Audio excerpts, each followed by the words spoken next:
Marjoba from Sanjavasi. This is the Rorschach, Georgia update from the 18th of September, 2025. Quick summary of what's going down in Georgia. Last week, we reported that Tbilisi Mayor Kaladze's new re-election campaign office has become a hotspot for clashes between pro-European activists and supporters of the Georgian Dream, or Kotzebue.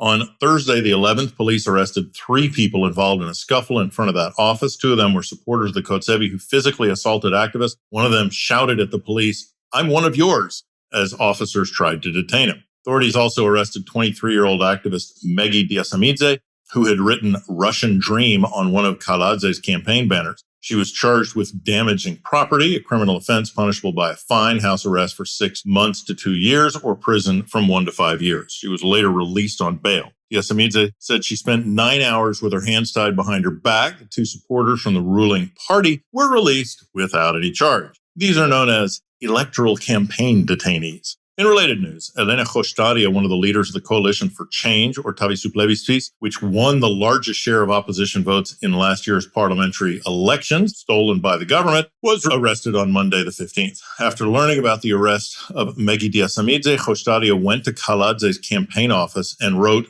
Russian Dream on 3 of his banners, which led to her arrest on the same charges. She's currently in jail and says that she does not plan to cooperate with the authorities in any way, including defending herself in court or attending hearings. If she's sentenced to prison, all 4 of the Tavisu Plebiscite's leadership will be behind bars. Kvarami, Melia, and Japaridze are already in prison for refusing to comply with a parliamentary investigative committee summons. Khoshtaria was not the only opposition leader arrested this week. On Thursday, the 11th, State Security Services detained Levan Khabeshvili, an opposition leader closely linked to the United National Movement, or the Natsebi. He also runs a popular YouTube channel where he investigates and reports on alleged crimes, including corruption by the Kotzebue government. Khabeshvili has been actively involved in planning demonstrations for the 4th of October. On his channel and in television appearances, Khabeshvili repeatedly stated that he would pay $200,000 to any police officer or security service member who would refuse to use force against protesters and leak videos of torture and abuse within their agencies. Authorities cited these statements to charge him with attempted bribery.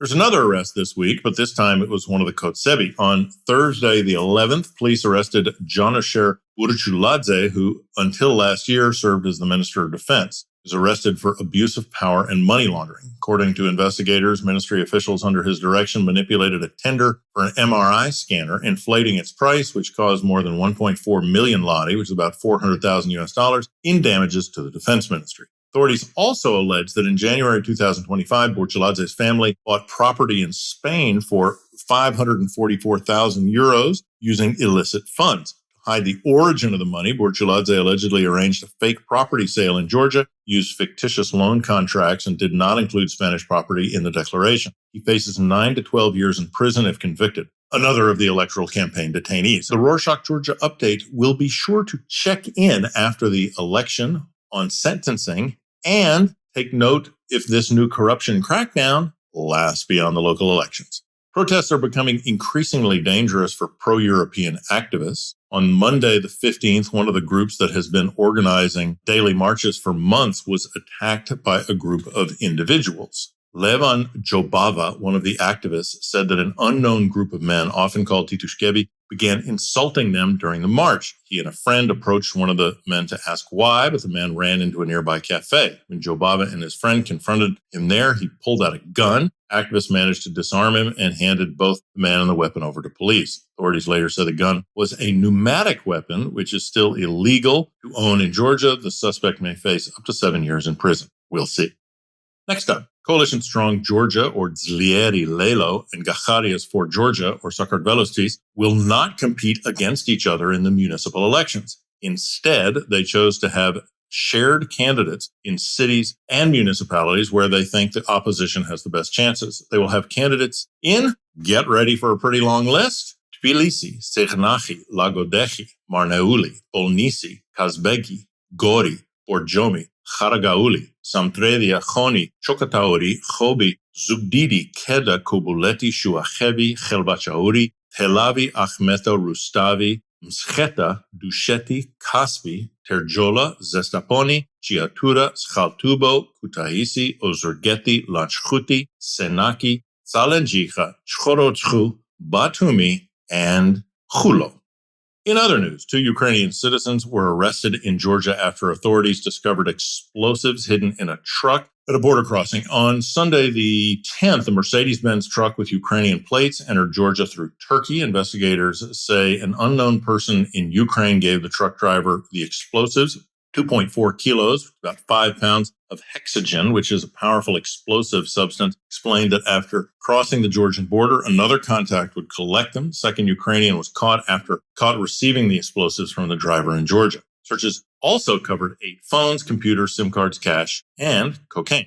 Authorities are trying to find out the final destination and purpose of these explosives. Meanwhile, on Monday the 15th, Georgian authorities arrested a person named Kacha Kotorashvili in what they describe as an unprecedented money laundering case. Prosecutors say he laundered over $600 million between 2022 and 2024 through a licensed currency exchange, pushing the funds into circulation with real estate deals and transfers through other people. Investigators say money entered Georgia from Azerbaijan.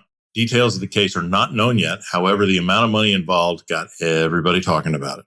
On Thursday, the 11th, 37 member states of the Organization for Security and Cooperation in Europe, that's OSCE, including Germany, France, the UK, Italy, Spain, Canada, issued a joint statement on recent events in Georgia and the worsening state of human rights. They criticized the government for failing to invite ODIHR in time to observe municipal elections, warning that this undermines transparency and trust. The statement pointed to political repression by the Kaladze, including arrests of opposition leaders, pressure on activists, and harsh sentences for protesters and journalist Mzia Maklobeli. Changing gears, on Tuesday the 13th, Kaladze posted an Instagram story on his meeting with Chechen MMA star Khamzat Chimaev. While Chimaev is widely known, he's also a close friend of Ramzan Kadyrov, head of the Chechen Republic and one of Putin's top allies. Didn't stop Kaladze from seizing the photo op and calling Chimaev his brother.